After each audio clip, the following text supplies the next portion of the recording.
ମୋର ସୁନସୁନିଆ ଶାଗ ସବୁଠାରୁ ପ୍ରିୟ ଅଟେ। ସେଥିପାଇଁ ମୋ ମାଇଁ ଆମ ଘରକୁ ଆସିଥିଲେ। ମୁଁ କହିଥିଲି, ମାଇଁ ସୁନସୁନିଆ ଶାଗ ମୋ ପାଇଁ ଆଣିବ ତ। ମାଇଁ ଶାଗ ଆଣି ନିଜେ ବସି ବାଛିଦେଲେ।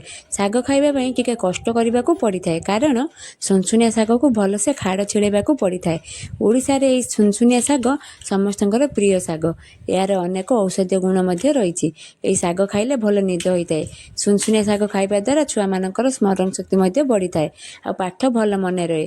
ଗର୍ଭବତୀ ମହିଳାଙ୍କ ପାଇଁ ମଧ୍ୟ ଏହି ଶାଗ ବହୁତ ଶକ୍ତି ଦେଇଥାଏ, ଯାହାକି ତାଙ୍କ ସନ୍ତାନକୁ ସୁସ୍ଥ ରଖିବାରେ ସାହାଯ୍ୟ କରେ। ଏହି ଶାଗର ରସ ବାହାର କରି ମହୁ ସହ ମିଶାଇ ଛୋଟ ଛୁଆମାନଙ୍କୁ ଖୁଆଇଲେ ତାଙ୍କୁ ପତଳା ଝାଡ଼ା ବନ୍ଦ ହୋଇଥାଏ ଆଉ ହଜମ ଶକ୍ତି ବଢ଼ିଥାଏ। ସକାଳୁ ସକାଳୁ ମୁଁ ଶାଗ ରାନ୍ଧିଲି। ଏହି ସୁନସୁନିଆ ଶାଗ କାହାକୁ କାହାକୁ ଭଲ ଲାଗେ କହିବେ ତ। ଆପଣଙ୍କ ଆଡ଼େ ଏହି ଶାଗକୁ କ'ଣ କୁହନ୍ତି କମେଣ୍ଟରେ ଜଣାଇବେ। ସୁନସୁନିଆ ଶାଗକୁ ପଖାଳ ବା ଗରମ ଭାତରେ ଖିଆଯାଏ। ସୁନସୁନିଆ ଶାଗ ଖାଇସାରି ଶୋଇଲେ ସତେକି ସ୍ୱର୍ଗର ସୁଖ ଭଳି ମିଳିଥାଏ। ମୁଁ ପଖାଳ ଭାତ ବାଡ଼ି ଆଣି ଶାଗ ଆଉ ବଡ଼ି ଚୁରା ଲଗେଇ ଖାଇଦେଲି। ଭିଡ଼ିଓ ଭଲ ଲାଗିଲେ ଲାଇକ୍, ସେୟାର, ସବସ୍କ୍ରାଇବ୍ କରିବେ। ରହିଲି। ଜୟ ଜଗନ୍ନାଥ।